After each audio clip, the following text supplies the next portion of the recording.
Hello aspirants, my name is Drishti Jain and I welcome you to the series of घटना सूत्र। मैं सबसे पहले अपना एक्सपीरियंस शेयर करती हूँ। मैं और मेरी यूपीएससी की दोस्ती काफ़ी पुरानी है। मैंने 3 सीएसई के मेंस और 2 फॉरेस्ट के मेंस और 2 इंटरव्यू दिए हुए हैं यूपीएससी में। मैं इस घटना सूत्र सीरीज़ में अपना पूरा एक्सपीरियंस आपके साथ शेयर करने की कोशिश करूँगी और किस तरीके से किस चीज़ को पढ़ा और याद किया जा सकता है, क्योंकि यूपीएससी में पढ़ाई तो सभी करते हैं लेकिन सही तरीके से और सही गाइडेंस के साथ पढ़ाई करना सबसे ज़्यादा इम्पॉर्टेंट है। इस वीडियो में हम पीटी 365 डिस्कस करेंगे जो कि काफ़ी क्रिस्प और कॉम्प्रिहेंसिव होगा, जो प्रीलिम्स के लिए इनफ और सफिशेंट होगा। मेरी कोशिश रहेगी कि बहुत ही कम समय में आपका ज़्यादा से ज़्यादा करंट अफेयर्स बहुत अच्छी तरीके से रिवाइज हो जाए। एंड सबसे इम्पॉर्टेंट चीज़ हम साथ ही ट्राई करेंगे कि उसका स्टैटिक से लिंकेज और लास्ट 10 ईयर्स के प्रीवियस ईयर क्वेश्चन डिस्कस करेंगे। आप बस इस वीडियो को 3 से 4 बार अच्छे से देख लीजिए एंड आई एम श्योर कि आपका पूरा current affairs PT point of view से अच्छे से हो जाएगा। तो बिना देरी किए चलो लेट्स स्टार्ट पीटी 365। चलो let's start the next topic जहाँ पे हमने एंड किया था। तो next topic is jute.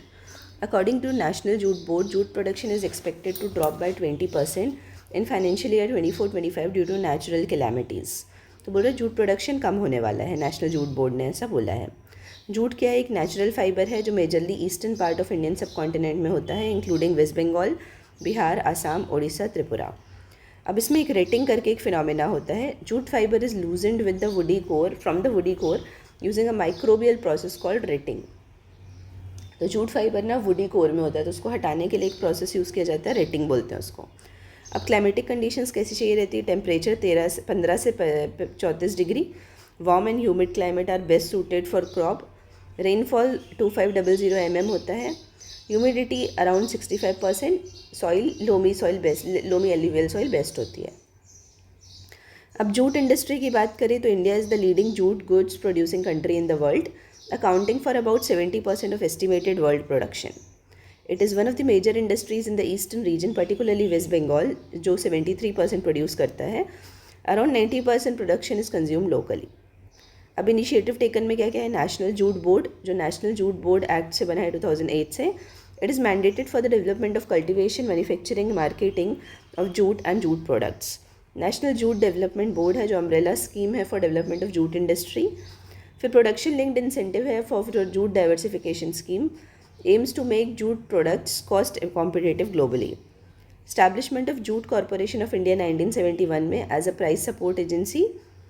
It implements Jute Eye Care, Jute Improved Cultivation and Advanced Rating Exercise Project, which aims at mechanization of jute farming and accelerated rating using microbial consortium.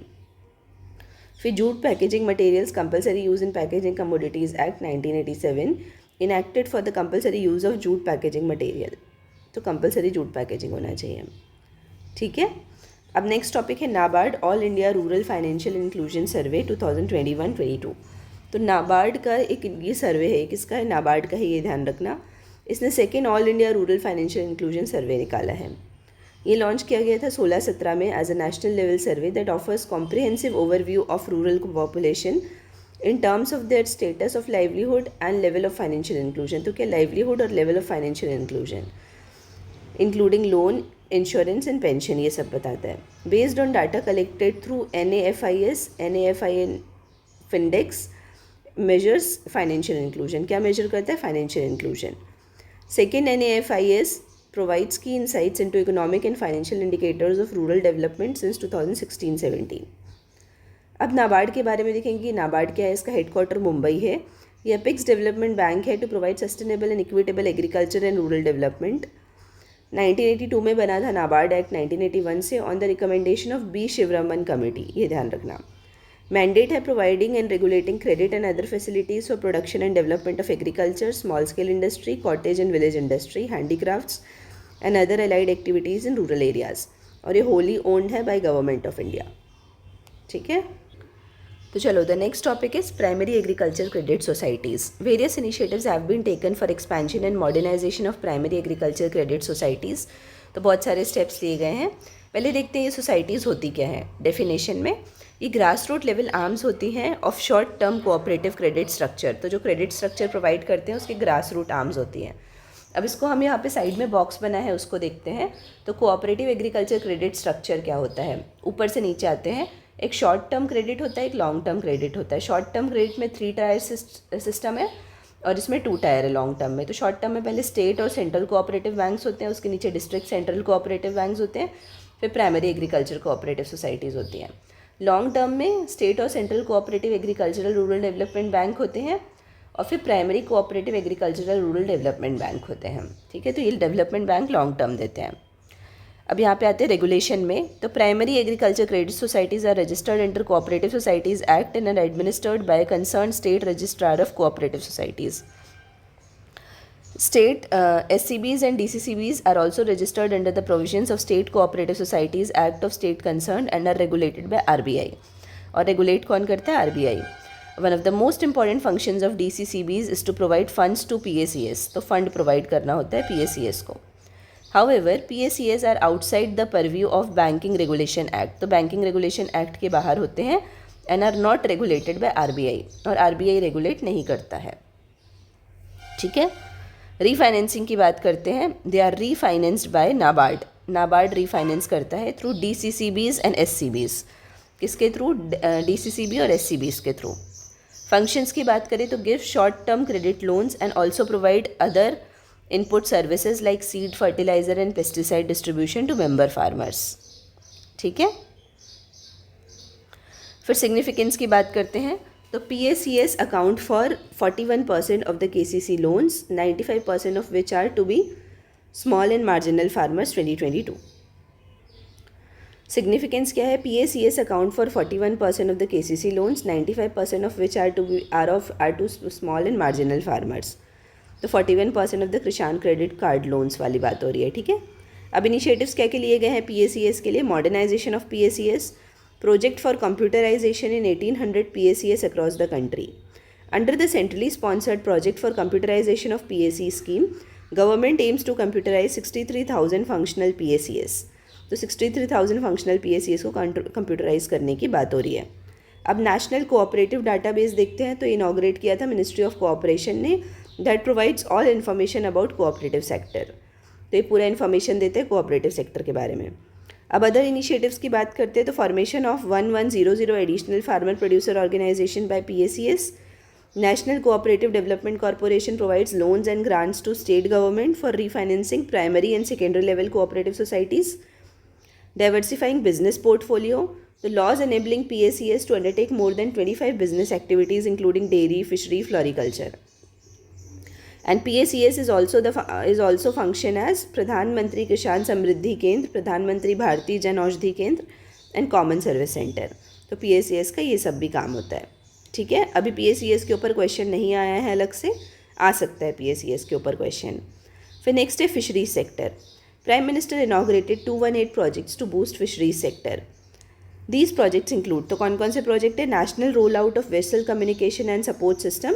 इसमें indigenous technology जो इसरो ने develop की है उसको use करने की बात है। फॉर एस्टैब्लिशिंग 2-वे communication with fisherman, providing their emergency rescue and safety.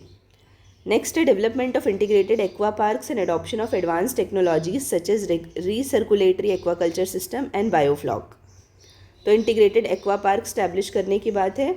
Use of advance technologies such as recirculatory aqua park system and biofloc. तो एक्वा पार्क्स इंट्रोड्यूस किस में हुए थे? PM मत्स्य संपदा योजना में, to facilitate various fisheries activities in one place. RAS involves the use of mechanical and biological filters. Mechanical और biological filters use करने की बाद where water in the fish culture tanks is recycled and reused after removing suspended particles and metabolites. ठीक है, तो suspended particles हटाने के बाद। बायोफ्लॉक क्या है? एक इन्वायरमेंटली फ्रेंडली एक्वाकल्चर टेक्निक है which is based on in situ micro organism production. In situ micro organism production पे बेस्ड है। ठीक है, अब इंडिया की फिशरीज सेक्टर की बात करते हैं। तो करेंट स्टेटस है second largest fish producing country है वर्ल्ड में। प्रोडक्शन में देखिए तो 74.7% of fish production by inland fisheries होता है। और एक्सपोर्ट में sea food exports in India doubled between 2013-14 to 23-24। ठीक है, अब स्कीम्स और इनिशिएटिव्स की बात करते हैं। तो प्रधानमंत्री मत्स्य संपदा योजना है, फिर fisheries and aquaculture infrastructure development board है। रंगीन मछली ऐप है, ये मल्टीलिंगुअल इन्फॉर्मेशन प्रोवाइड करती है पॉपुलर ऑर्नामेंटल फिशरीज़ के बारे में 8 इंडियन लैंग्वेजेस में। फिर national fisheries development programme portal है, ये क्रिएटेड अंडर प्रधानमंत्री मत्स्य किसान समृद्धि शाह योजना। स्टैब्लिशमेंट ऑफ 3 इंक्यूबेशन सेंटर है, हैदराबाद में, मुंबई में, कोच्चि में, for promoting fish startups cooperatives. और कौन से किसान क्रेडिट कार्ड फैसिलिटी है, development of 5 integrated aqua parks in Assam, Chhattisgarh, Madhya Pradesh, Tripura and Nagaland, and establishment of 2 world class fish markets, Arunachal Pradesh और आसाम में। ठीक है, तो आई होप ये क्लियर हो गया फिशरीज़ वाला सेक्टर आपको। नेक्स्ट है अपना seaweed farming. NITI Aayog publishes a report titled strategy for development of seaweed value chain. अब सीवीड फार्मिंग क्या होती है? Seaweed are numerous types of marine plants and micro algae. तो मरीन प्लांट्स और माइक्रो एल्गी होती है जो रिवर में, लेक में और अदर बॉडीज ऑफ वाटर में होती है। Cultivation of seaweed is a part of aquaculture. Fishing and aquaculture sector contributes 1.5% to India's GDP. Significance है इकोनॉमिक की, applications in food and pharmaceutical sector है, एनवायरमेंटल में कार्बन सिक्वेस्ट्रेशन और climate resilience. Initiatives क्या क्या लिए गए हैं? PM Matsya Sampada Yojana, constitution of expert committee under doctor V K. Saraswat जो नीति आयोग के हैं। Offshore cultivation started by national institution of ocean technology, और development of a GIS based portal. तो जीआईएस बेस्ड पोर्टल का डेवलपमेंट। ठीक है, आई होप ये क्लियर होगा। फिर आते हैं अपन अदर की डेवलपमेंट्स। तो उसमें है central silk board. Recently platinum jubilee मनाई गई है सेंट्रल सिल्क बोर्ड की। तो सेंट्रल सिल्क बोर्ड क्या है? एक स्टैट्यूटरी बॉडी है जो 1948 में बना था by an act of parliament. इसका हेडक्वार्टर कहाँ है? बेंगलुरु में। ये मिनिस्ट्री ऑफ टेक्सटाइल्स के अंदर आता है। ये advises government on all matters concerning sericulture and silk industry. इसमें standardisation of various production processes की बात हुई है।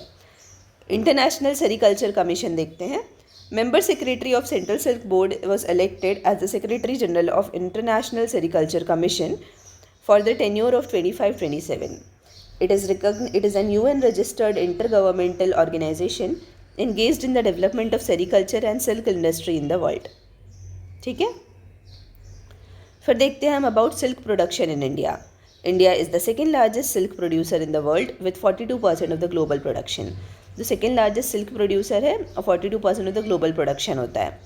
Karnataka constitutes about 32% of the total silk production, followed by Andhra Pradesh. Silk produced India में कौन कौन सी टाइप की सिल्क प्रोड्यूस होती है? मलबरी, एरी, टसर, म्यूगा। ठीक है, ये 4 टाइप की सिल्क प्रोड्यूस होती है। अब Indian council of Agricultural research, national institute of secondary agriculture, ये देखते हैं। Indian council of Agricultural research, national institute of secondary agriculture celebrated 100 years of establishment. कितने साल? 100 years. ICAR-NISA was established in 1924 as a National Institute of Natural Resins and Gums in Ranchi, Jharkhand. तो National Institute of Natural Resins and Gums Ranchi में establish हुआ. It was renamed in 2022 as ICAR-NISA and comes under the Ministry of Agriculture and Farmers Welfare.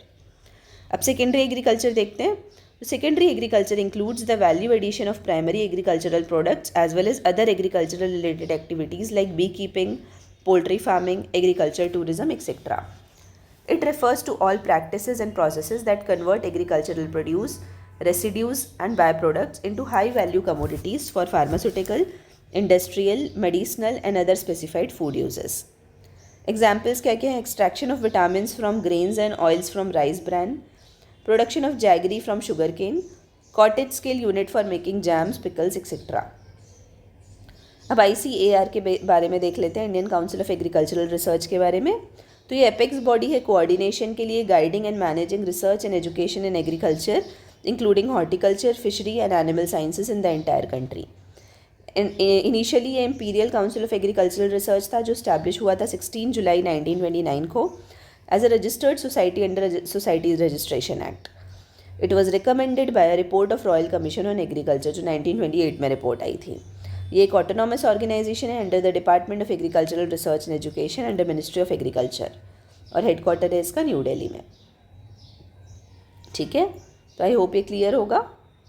फिर next हम देखेंगे labour and employment में। तो labour and employment में है periodic labour force सर्वे। तो इसमें पढ़ेंगे हम periodic labour force survey. According to periodic labour force survey, अब इसमें भी ना डाटा हर साल चेंज होता है तो हर साल क्वेश्चन नए नए टाइप के आते हैं। Unemployment rate was 3.1% for the calendar year 2023 in contrast to global unemployment rate of 5.1%. कौन सा पीरियोडिक लेबर फोर्स सर्वे के हिसाब से. अब अनएम्प्लॉयमेंट रेट को देखते हैं. तो periodic labour force survey was launched in 2017 to estimate key employment and unemployment indicators. Key indicators used कौन कौन से हैं? Worker population ratio, labour force participation rate, unemployment rate, activity status. तो वर्कर पॉपुलेशन रेशियो में क्या होता है? Percentage of employed persons in population. तो मतलब एम्प्लॉयड पर्सन अपॉन पॉपुलेशन होगा. लेबर फोर्स पार्टिसिपेशन रेट क्या है? Percentage of persons in labour force, that is working और सीकिंग और available for work in the population. तो कितनी लेबर फोर्स है जो काम कर रही है या करना चाहती है upon total population. Unemployment rate में क्या होगा? Percentage of persons unemployed among the persons in labour force, जितना करना चाहते हैं और कितने कर पा रहे हैं. एक्टिविटी स्टेटस क्या? It is determined on the basis of activities pursued by persons during specified reference period. एक रेफरेंस पीरियड होता है. तो यूजुअल स्टेटस में रेफरेंस पीरियड 365 डेज होता है और करेंट और वीकली स्टेटस में रेफरेंस पीरियड 7 दिन होता है. अब रिलेटेड न्यूज़ में देखना है तो world bank report in South Asia development update jobs for resilience report highlighted below average employment ratios for women in India. तो इंडिया के लिए बिलो एवरेज एम्प्लॉयमेंट्स हैं विमेन के लिए. अब international labour organisation report ILO की रिपोर्ट क्या बोलती है? The India employment report revealed that 1 out of 3 unemployed individuals are young. 1 out of 3 unemployed individuals. ठीक है, हम देखते हैं नेक्स्ट टॉपिक है gig economy. Recently Karnataka government published draft Karnataka platform based gig workers social security and welfare bill. तो Karnataka government ने क्या publish किया है? Karnataka platform based gig workers bill. Gig workers क्या होते हैं? A gig worker is a person who performs works और participates in a work arrangement and earns from such activities outside of traditional employer employ relationship. तो traditional employer employ relationship के बाहर earn करता है. Gig workers are broadly classified into 2 categories. एक platform based होते हैं, एक नॉन प्लेटफॉर्म बेस्ड होते हैं. प्लेटफॉर्म बेस्ड में क्या होता है? Whose work is based online on software apps और digital platforms. Example delivery workers of Zomato. Casual workers में क्या होता है? In conventional sectors working part time और full time. Example domestic workers. तो ये नॉन प्लेटफॉर्म बेस्ड होता है. अब इनिशिएटिव्स क्या के लिए गए हैं गिग वर्कर्स के लिए? Code on wages 2019, universal minimum wages और floor wages across organised and unorganised sectors including gig workers. तो उसमें गिग वर्कर्स भी इंक्लूडेड है. Code on social security, it seeks to protect gig workers rights by giving them social security protection. It also proposed to establish a social security fund and national social security board to supervise and formulate schemes for the well-being of gig and platform workers. E-Shram portal में क्या होता है? Launched by Ministry of Labour and Employment. It aims to facilitate access of various social security schemes being implemented by different ministries, departments to unorganized workers. फिर PM सुरक्षा बीमा योजना होता है जिसमें gig workers are eligible to get benefit of accidental insurance cover of ₹2 lakh for a year. ठीक है, तो gig workers I hope clear होगा. नेक्स्ट है living wage. The government sought technical assistance from ILO to create a framework for living wage. तो living wage बनाने के लिए हमने ILO से हेल्प ली है. अब डिफरेंस क्या होता है लिविंग वेज और मिनिमम वेज में? तो लिविंग वेज देखते हैं. डेफिनेशन क्या है? The level necessary to afford a decent standard of living for workers and their families. तो एक डिसेंट स्टैंडर्ड ऑफ लिविंग होना चाहिए. मिनिमम वेज में क्या है? लोवेस्ट लीगल आवरली वेज है that employers must pay their workers. ये lowest minimum wage है. एम क्या है इसमें लिविंग वेज में? To improve workers quality of life, और इसमें है वर्कर्स का एक्सप्लॉयटेशन रोकना. अब इशूज़ क्या है प्रेजेंट सिस्टम के साथ? Presently India follows the minimum ways which remain stagnant since 2017. The minimum wages act 1948 provides guidelines but does not specify the minimum wages. तो गाइडलाइंस दी थी इसने बट स्पेसिफाई नहीं किया minimum wage. The code on wages act passed proposed a universal floor wage which shall apply to all states once implemented. Fixing minimum wage in some jobs falls under both Minimum Wages Act 1948 and Contract Labour Regulation and Abolition Act 1970, leading to potential confusion. Wage payment discrepancies due to lack of enforceability of the national wage floor across state. अब इसमें ना हमको कुछ PYQs देखना है, वो हम PYQs देख लेते हैं. तो इसमें देखो यहाँ से हमको देखना है 2015 का. Question number 69. Which one of the following best describes the main objective of seed village concept. तो सीड विलेज कॉन्सेप्ट को बेस्ट कौन डिस्क्राइब करता है? तो ऑप्शन देखना first, encouraging the farmers to use their own farm saved seeds and discouraging them to buy the seeds from others. तो ये तो गलत है क्योंकि ये हमारे उसके अगेंस्ट है, जो हम सीड रिप्लेसमेंट रेशियो पढ़ते हैं ना उसके अगेंस्ट है, वो हमको एनहांस करना है. सेकेंड है involving the farmers for training in quality seed production and thereby to make available quality seeds to others at appropriate time and affordable cost. फिर सी है earmarking some villages exclusively for production of certified seeds. तो ये तो गलत है, certified seeds तो companies produce करती है ना. Identifying the entrepreneurs in villages and providing them technology and finance to set up seed companies. तो ये भी नहीं है, इसलिए बेस्ट आंसर इज बी, कि फार्मर्स को इन्वॉल्व करना training in quality seed production and thereby to make available quality seeds to others at appropriate time and affordable cost. Next है ये फेयर एंड रिम्यूनरेटिव प्राइस हमने देख लिया है. 71 है in the index of 8 core industries किसको सबसे ज़्यादा हाईएस्ट वेटेज है. तो ना ये थोड़ा चेंज होते रहता है, ये थोड़ा देखते रहना करंट. ठीक है. फिर विच one of the following brings out consumer price index number for industrial workers. तो इंडस्ट्रियल वर्कर्स के लिए कौन CPI निकालता है? तो उसका आंसर है लेबर ब्यूरो. ये इंपॉर्टेंट है, ये डायरेक्ट आंसर है, ये इंडेक्स है तो यही निकालता है. फिर नेक्स्ट है which one of the following issues the global economic prospects report. तो ग्लोबल इकोनॉमिक प्रॉस्पेक्ट्स रिपोर्ट हमने देखा था कि कौन निकालता है? World bank.